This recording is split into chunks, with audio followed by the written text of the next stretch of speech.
Everyone in Detroit is talking about the American League Central with 2 weeks remaining in the regular season. Entering Tuesday, the Tigers had a 6.5 game lead over the Guardians. But as everyone knows, the Tigers and Guardians play 6 games in the next 10 days. The Tigers have 12 games remaining, the Guardians have 13 games remaining. You've seen a lot of baseball over the years. Do you think there's any chance the Guardians pass the Tigers in the AL Central by the time the regular season ends? Is it possible? Will it happen? Is there any chance? Should Tigers fans be worried whatsoever?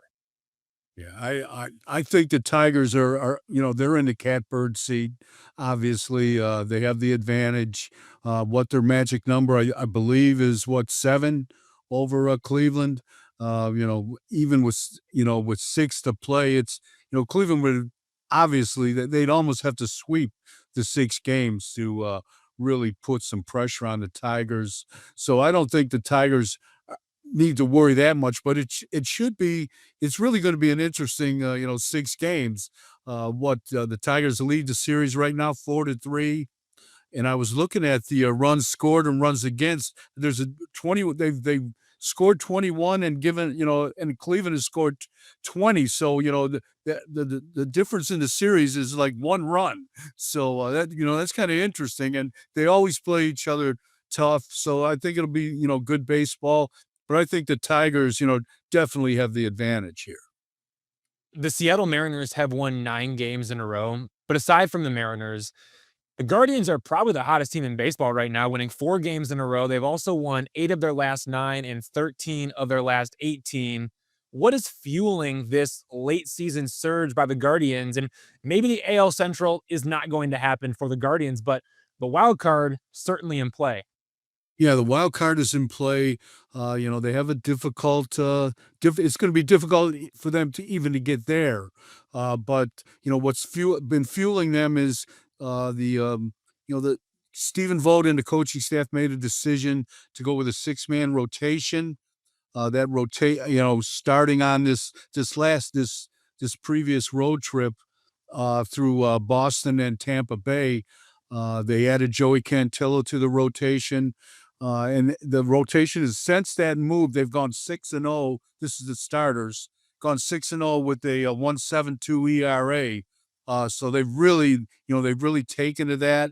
That's they did it mainly because they were playing 17 games in 17 days. They've got a very young rotation, and most of these guys, most of the starters in the rotation, have already passed their career highs in innings pitched. So it was done out of that, and I also think it was done to kind of give them, like just an extra kick in the seat of the pants, so to speak. So they've responded, and the team has responded. I want to go back to late August when pitcher Tanner Bibee showed some frustration coming off the mound, and there was that interaction in the dugout with manager Stephen Vogt. Obviously, the cameras picked it up. What happened there in that situation? And is there anything to the fact that the Guardians have won 13 of 18 games since that interaction there?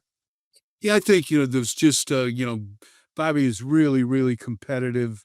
He hasn't had the year he wanted to have. He signed a big extension in spring training. This is a guy that puts a lot of pressure on himself. He wants to be the ace, but he hasn't pitched like it. So I think that's some of that frustration boiled over. And I think it kind of cleared the air. They've had an interesting relationship, Vote and Bybee. They have good communication. I think they can yell at each other, they can scream at each other, but it all gets worked out in the end. And Bybee in his last start here against the White Sox on Friday night had his best start of the season. First complete game shutout of his career. Didn't real A two-hitter, I believe. Just pitched very, very well. I was going to ask about that because you're right. It has been a down year for Tanner Bybee. He had a 3.47 ERA in 2024. In 2025, he has a 4.44 ERA. The strikeouts are down as well. The ERA obviously is up, and that's not what you want. You don't want the strikeouts to be down and the ERA to be up. not good. What has happened to Tanner Bibee, and is there any hope for him after, like you mentioned, he just threw a complete game shutout with 10 strikeouts against the White Sox? Yeah, this is a guy that, everything that could go wrong has gone wrong for him. If there's a weird thing that happens behind him defensively, it's happened when he's been on the mound. It's just been one of those seasons, and it's been interesting. He went, I think there was a seven start stretch where the Guardians went 7-0 when he pitched, but he didn't, I don't think he may have gone, he didn't get those decisions. So at times I think his stat line looks worse than it really is, but he's given up a lot of home runs, which is unusual for him. And I just think he's put a lot of pressure on himself, to be the guy, and I think sometimes that gets in his way. Well, one guy who might be the guy is Gavin Williams. He has been outstanding with a 3.16 ERA in 29 starts. Now, he leads MLB in walks, which is never a good thing, but he has nearly a 3 ERA. Do you think what he's doing is sustainable, or do you think he needs to cut down on those walks if he wants to be the next ace of the Guardians? Yeah, he probably needs to cut down on the walks. Definitely. There was a point at one point, I don't know if he still is, but he was leading them, big all of big league baseball in walks.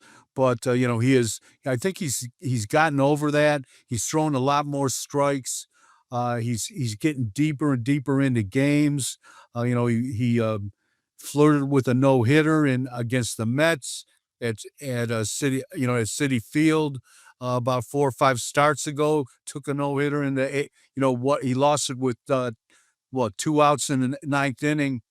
Alonso hit a home run off him, but he's since then he's pitched really, really well. It would not surprise me, Evan, if eventually he becomes the ace of the staff. He's former number one pick. Him and Bobby were in the same draft together. Bobby was a fifth round pick. And Gavin was a number one pick, the first round pick, and he's 6'5", 240. He looks like a pitcher.